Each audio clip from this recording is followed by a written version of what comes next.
যজুর্বেদ দুই অংশে বিভক্ত, কৃষ্ণযজুর্বেদ ও শুক্লযজুর্বেদ।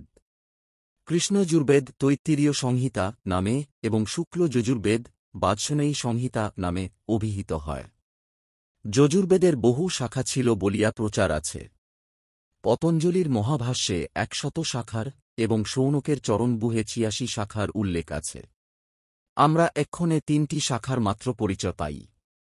সে ৩ শাখা তৈত্তিরীয়, মাধ্যন্দিন ও কাণ্ড। কিন্তু দনুক্রমণিকায় উহার ১২ শাখার ও ১৩ উপশাখার উল্লেখ দেখিতে পাই। সেই দ্বাদশ শাখার নাম চরক, আহ্বায়ক, কঠ বা কাঠক, প্রপচ্য কঠ, কাপিষ্ঠ কঠ, চারাজনীয়, বারতন্ত্রবীয়, শ্বেত, শ্বেততর, ঔপমন্যব, পাতান্তিনেয় এবং মৈত্রায়নীয় উপশাখাসমূহের নাম অথীয় ও খাণ্ডকীয়।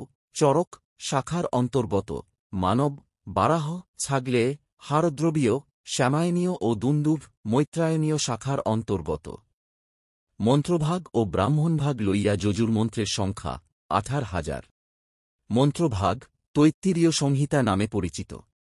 উহা ৭টি অষ্টকে বিভক্ত। তাহার প্রতি অষ্টকে ৫ হইতে ৮ পর্যন্ত অধ্যায় আছে। উহার প্রতি অধ্যায়ে বহু অম্বুবাক অনুবাক সংখ্যা ৬৫০ অধিক। কাণ্ড এবং প্রশ্ন অনুসারেও যজুর্বেদ বিভক্ত হয়। অষ্টকের পরিবর্তে কাণ্ড এবং অধ্যায়ের পরিবর্তে প্রশ্ন ব্যবহৃত। তৈত্তিরীয় সংহিতায় প্রজাপতি, অগ্নি, সোম প্রভৃতি দেবগণ মন্ত্রদ্রষ্টা ঋষি মধ্যে পরিগণিত।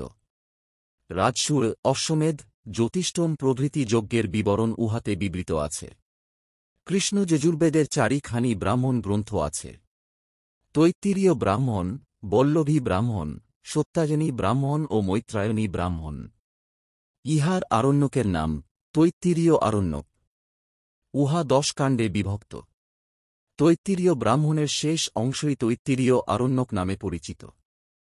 কৃষ্ণযজুর্বেদের উপনিষৎ অনেকগুলি, যথা তৈত্তিরীয় উপনিষৎ, নারায়ণীয় উপনিষৎ, কঠ উপনিষৎ, শ্বেতাশ্বতর উপনিষৎ, ব্রহ্মোপনিষৎ, কৈবল্য উপনিষৎ।